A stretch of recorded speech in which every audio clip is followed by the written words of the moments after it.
അങ്ങനെ ഒരു കണക്ഷൻ ഉണ്ടെന്നോ ഇല്ലെന്നോ പറയാൻ പറ്റില്ല ഗൗതം. ചിലപ്പോ കോയിൻസിഡൻസ് ആവാം. പക്ഷെ നമ്മളിത് കണക്ട് ചെയ്ത് തന്നെ ആലോചിക്കണം. അല്ല, അങ്ങനെ ഒരു കണക്ഷൻ ഉണ്ടെങ്കിൽ ആ ക്രിമിനല് ഈ വീട്ടിലുള്ള വേറെ ആൾക്കാരെയും ഉന്നം വെക്കുന്നുണ്ടെന്നല്ലേ? നിസ്സാരമായി കാണണ്ട, ഒന്ന് സൂക്ഷിക്കുന്നത് നല്ലതാ. നിധിയെ പിന്നെ വിളിച്ചു നോക്കിയായിരുന്നു ഗൗതം? ഇല്ല, വിളിക്കുന്നതിനെ കുറിച്ച് ആലോചിക്കുന്ന സമയത്താ ഈ ബഹളമൊക്കെ ഉണ്ടായത്. നമുക്കൊന്ന് വിളിച്ചു നോക്കാം.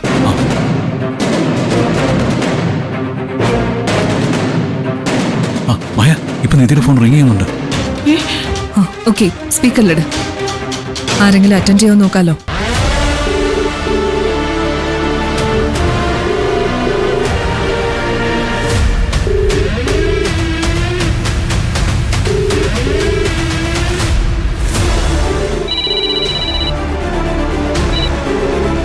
Rajeev, any updates?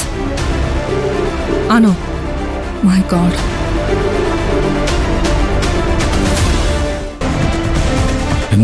എന്താ മായ?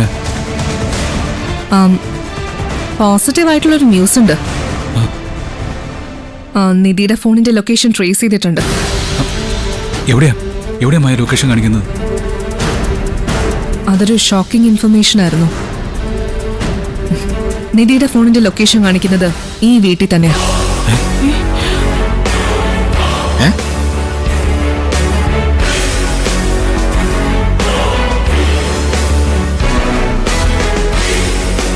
സൈബർ വിങ്ങിൽ നിന്ന് കിട്ടിയ ഇൻഫർമേഷൻ അനുസരിച്ച് നിധിയുടെ ഫോൺ ഈ വീട്ടിൽ തന്നെയുണ്ട്.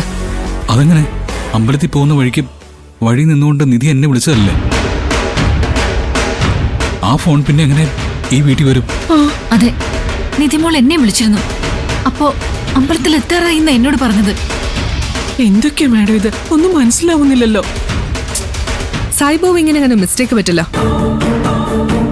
അതെ, നിനക്ക് ഉറക്കം വരുന്നില്ലെങ്കിൽ നീ ഇവിടെ തന്നെ നിന്നോ. എനിക്ക് നല്ല ഉറക്കം വരുന്നുണ്ട്.